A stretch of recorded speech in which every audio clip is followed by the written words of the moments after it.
Post-revolution Egypt faces mounting sectarian violence after deadly clashes between Muslims and Christians. But who's behind the conflict? And who stands to gain the most? And how far will it go? This is Inside Story.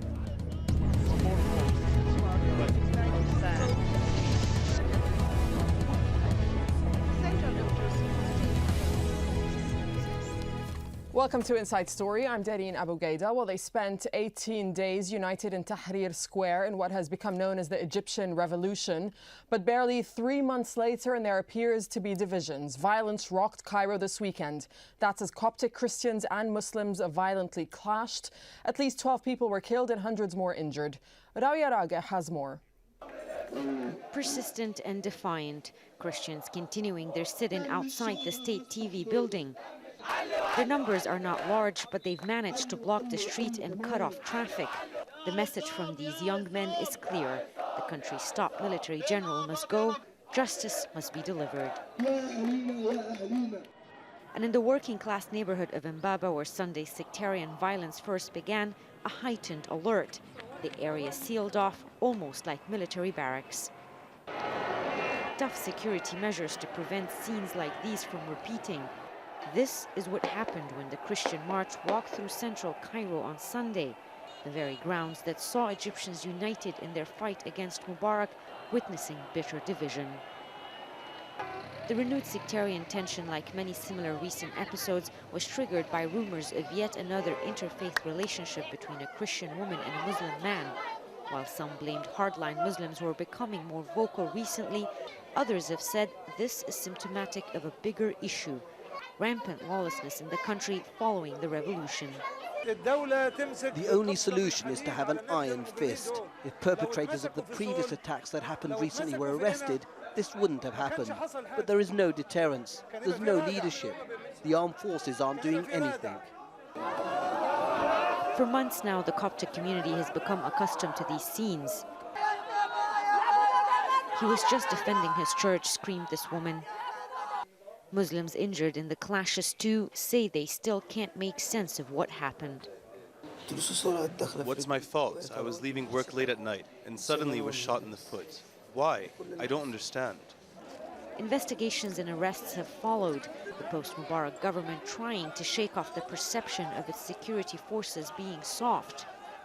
For the Christian protesters, though, these are promises they've heard before, and they say they won't budge until they see action. Al Jazeera, Cairo. For more on this, I'm joined by our three guests, and all of them, in fact, joining us from the Egyptian capital, Cairo. We have Michael Mounir. He's a Coptic activist and lobbyist. Michael has also been working to get Egyptian Copts proper representation in government. We also have Sharif Abdel Kouddous, a correspondent at Democracy Now!, and Rabab El-Mahdi. She's a political activist as well as a professor of political science at the American University in Cairo. I welcome you all to this edition of Inside Story. Happy to have you out of Cairo so you can give us the insight as to what's going on there. Michael, over to you first. And the headline is that the so-called mastermind behind this attack on the church, who's a Muslim man, he's been arrested. But let's look at behind the headlines for just a moment. Why do you believe that the violence erupted between Christians and Muslims? Personally, I think there are some elements, fanatic elements of the Egyptian society that this is not actually clashes between Christians and Muslims. This is clashes between fanatic elements who are trying to take hold of the Egyptian government and of Egypt as a whole and the rest of the Egyptian society. If you go outside of the Egyptian TV right now, there are Muslims and Christians protesting together.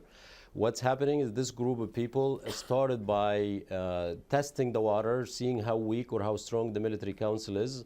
They attacked the church in Seoul, they demolished the church, and the military council actually made a great mistake. Instead of going and arresting the people that attacked that first church, they sent a bunch of Muslim clerks. Some of them are actually leaders of those fanatics, to resolve the problem. So here we're sending a message that we're going toward an Islamic state, not really toward a religious state, not really toward a civil state, as everybody had asked when we were all in Tahrir Square. All right, and you we refer went to on fanatic through several elements. acts of violences.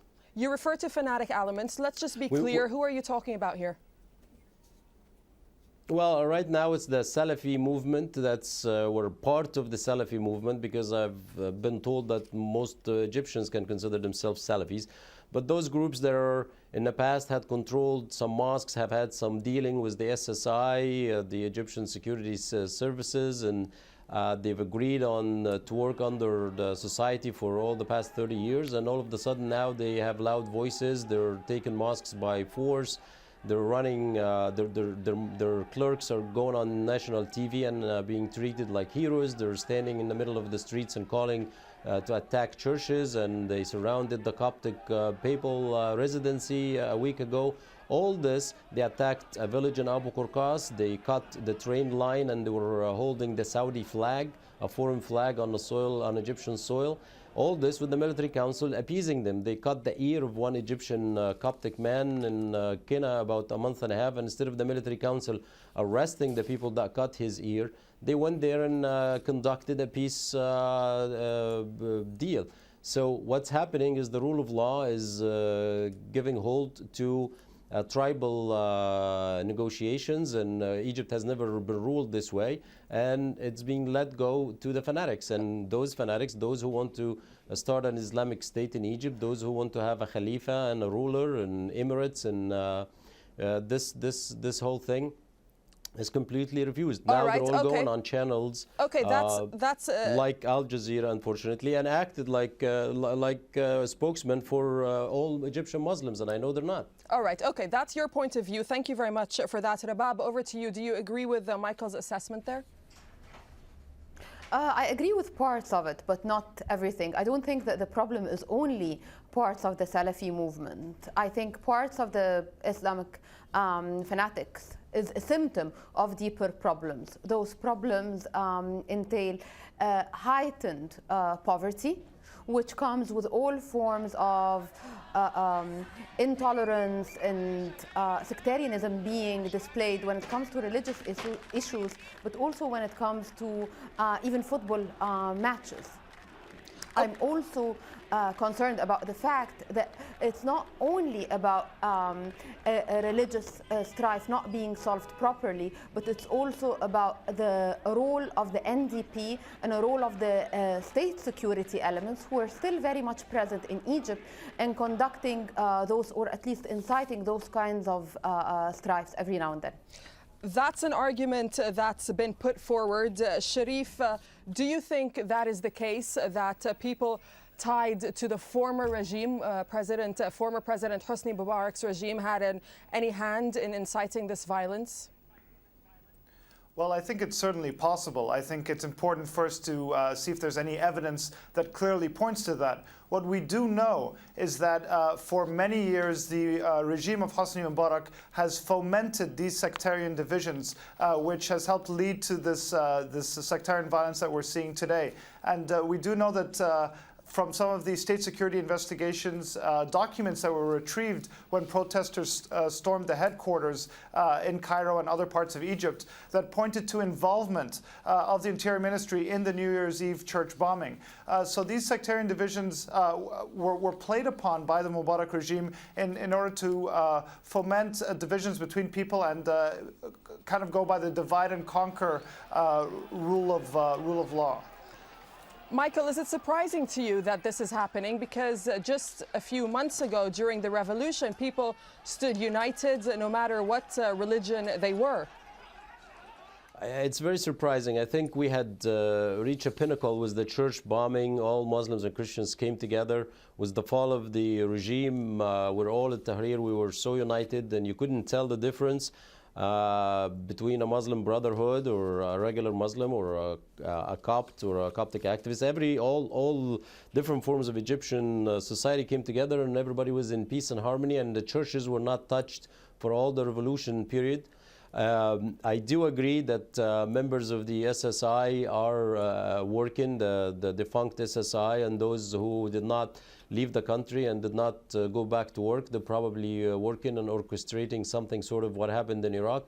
However, the perpetrators of those acts of violence are the Salafis. These are the tools, these are the ones that are being used as the tools right now. They are the ones that are in every problem, are present, their faces are known. So in my view, whoever governs right now, whether it be the military council or the government, Dr. Sharif's government, and we all want both of them to succeed very much, they're taking a weak stand, and that weak stand is causing what's happening. If they had arrested the people that demolished the church in Seoul, if they had arrested the people that did the Abu Qurqas incidents and burned about 38 homes, if they had been following up strongly with these acts of violence, we wouldn't have what happened yesterday. All right, but now and what we saw is that the the government has in fact arrested hundreds of people, and also, like I said in the beginning, they have arrested the so-called mastermind behind this particular incident. So is that not going to be enough at this point? Is this just going to escalate? This is the beginning of the recipe for change. I think there need to be a lot of public diplomacy, but not on the behalf of clerks and Christian religious figures. We need to do away with this old regime style of solving problems. There need to be public diplomacy from the politicians, from the NGO world, from the youth, from the revolution youth. All these groups, the moderate, the ones that have no religious affinity and known to be very moderate, they need to go in and try to solve these issues if there need to be mediations. But there has to be the rule of law first, and it has to be applied strongly. What happened in Imbaba and the arrest of Imbaba is a good beginning, but we need to go back and see who demolished the church in Seoul, who killed 12 other Egyptians, Muslims and Christians in Muqattam, who burned the houses in Abu Qurqas. So we send a strong message to the whole country that this is not going to happen again. We need to go back to the Muslim clerks that went on TV a night before Imbaba and were calling the populations to go to Imbaba to rescue their sister from the Coptic church, which, by the way, turned out to be a rumor, and there's no such a thing. So it starts, but it doesn't stop with arresting of some 5 Muslims and 5 Christians, or 10 or 20 or 100 or so, and say this is the end of the problem. We need to cut the head of the snake, and the head of the snake has been the religious figures. They're have a double message and double standards, and that's clear to everybody in Egypt. Rabab, what do you make of what our guest Michael there is saying? I think the legal solution is very much needed, but it's only a very first step. However, the steps to follow, I don't see them as this kind of public diplomacy. I see them as actually understanding the causes of the problem, which I find very much in, as I said, urban poverty, distribution of wealth, bad education. I mean, it's not a coincidence that all kinds of those strifes and attacks on churches did not happen in so-called rich neighborhoods, but actually in places like Seoul, in Imbaba, where poverty and all the social diseases that come with poverty and exclusion are actually being nurtured. I don't think that the Salafis are the head of the snake or their preachers. I think they're still also a symptom of a deeper problem. That problem comes with lack of democracy, the fact that those people have been nurtured by state security to actually combat the Muslim Brotherhood, that they weren't being able, different forces within society, be it secular, leftist, you name it, have not been able through the past 30 years to organize properly and spread their ideas and actually work on organizing people along lines different than the religious lines, so along their real interests as women, as workers, you name it, but not definitely along the lines of being Copts as opposed to Muslims, which I think are very problematic. The other thing, I think there's a whole issue of lack of tolerance within Egyptian society that at many times we're actually ashamed of admitting. The Tahrir events were just an episode within a bigger sea of lack of tolerance that's exhibited in different forms among regular Egyptians. And I'm not talking about Salafis. A lot of the attacks are also, if they're not supported, but they're being watched, or some at least verbal attacks are being well received by regular Egyptians. And for me, this is a huge problem. Okay, but you speak of lack of tolerance, but if you look at Coptic Christians and Muslims, for example, they've lived in Egypt together for many centuries. So why is this happening at this particular time? It's not happening at this particular time. That's a very ahistorical reading. We've had problems. I mean, what's going on in Imbaba happened exactly in 72 in Darb al-Ahmar.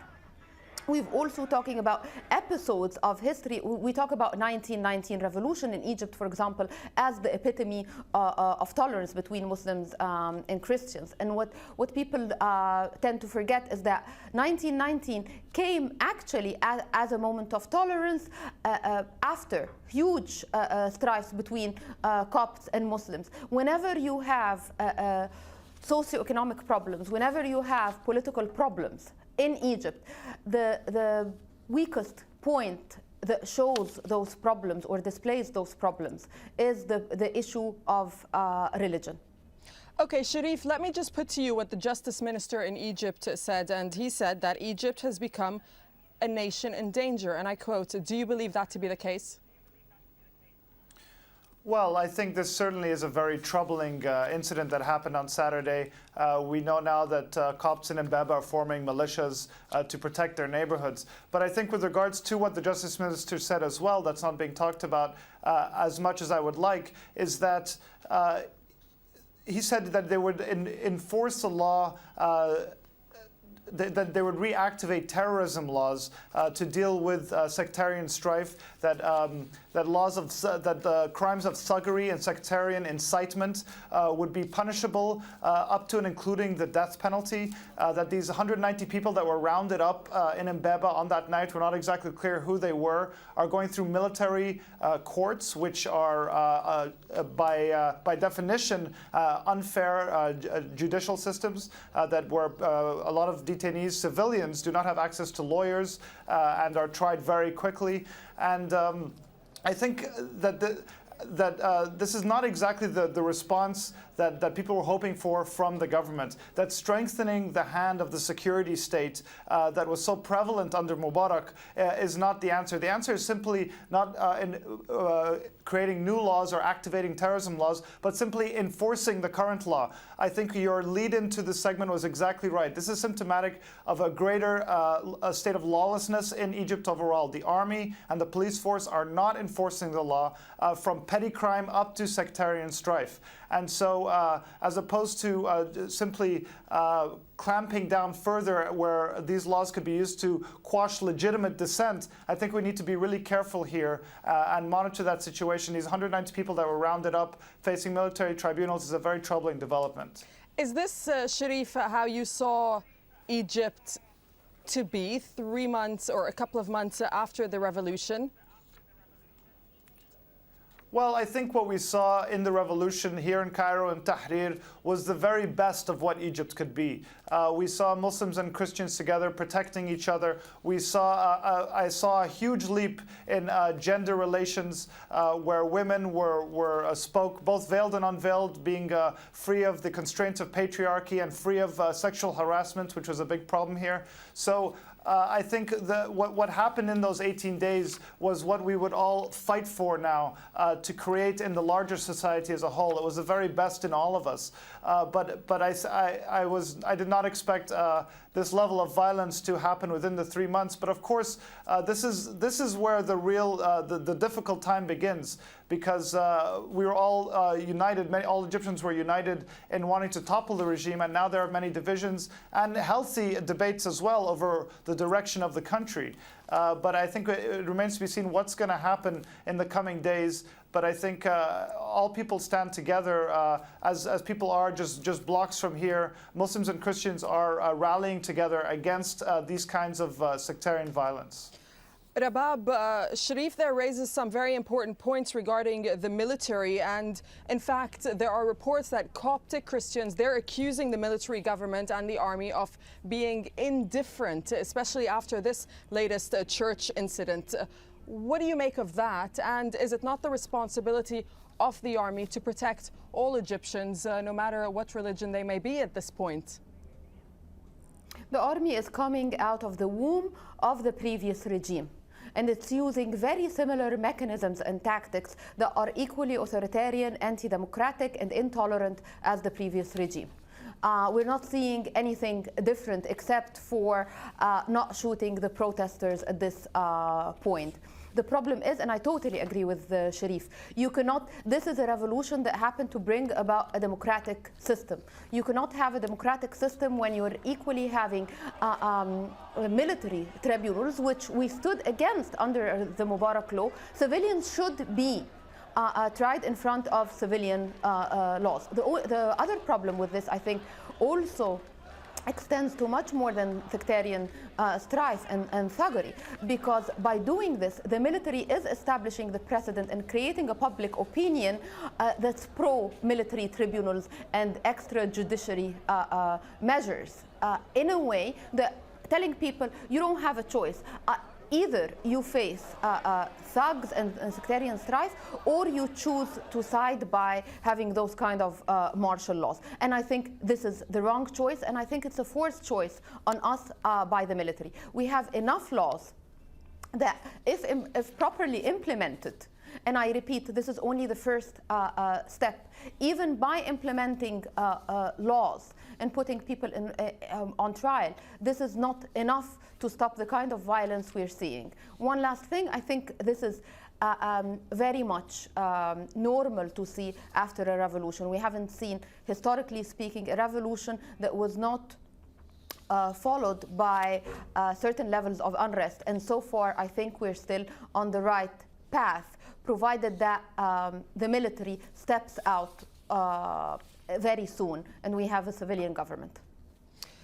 Michael, Sharif raised the point that Copts are in fact forming militias in their neighborhoods to protect themselves and their neighbors. And I'm just wondering, as a Coptic activist and lobbyist, if you can shed a little bit more light on if that is happening. Well, actually, I don't have any information about this. I think, if anything, it would be neighborhood watches, which is completely different than militias. And if militias, they're armed with weapons and they're conducting military activities different than a neighborhood watch where people might be standing outside of churches to protect them. Egypt, by definition, would never work to have a Coptic militia or a Muslim militia, or a Coptic neighborhood watch or a Muslim neighborhood watch. You'll have to have neighborhood watch from both communities, because houses are joint and you never know who's Muslim, who's Christians when they live where. So if anything, I think Muslims and Christians may be forming neighborhood watches. I heard a little bit of what Rabab said, and I think it's true that I have seen videotapes of the military police standing as people burned churches, people looted other people's homes, burned their homes. Yesterday, the incident that took place the day before in Mbaba, they were called in at 4 o'clock in the afternoon, and by the time they start moving, it was 8 or 8:30 at night, which was a huge amount of hours that was wasted. I've been participating myself in several calls on behalf of other people who needed help in several areas, and they were very slow to respond. And when they got there, they had no orders. The military police that was there had no orders to interfere. In Mbaba, they were standing on top of their tanks, and the police even was acting just like the military, standing around doing nothing, because the number of mobs were greater than them, and I guess they didn't want to show us a show of force. What needs to happen is they need to intervene. There need to be a mechanism whereby they can anticipate these things before they happen, and they can protect it. We need a large number of policemen on the street, and I agree with Sharif, we do not need to go back into unique laws or terrorism laws and start trying people in military courts. I am completely against a constitution or the so-called interim constitution that the military put in force in place right now in Egypt, that says they cannot arrest or hold anybody in an undisclosed location or use military courts other than regular courts. Yet they continue to use military courts and arrest people and hide them away, and nobody knows where they're going. I also object to arresting Christians who are defending themselves.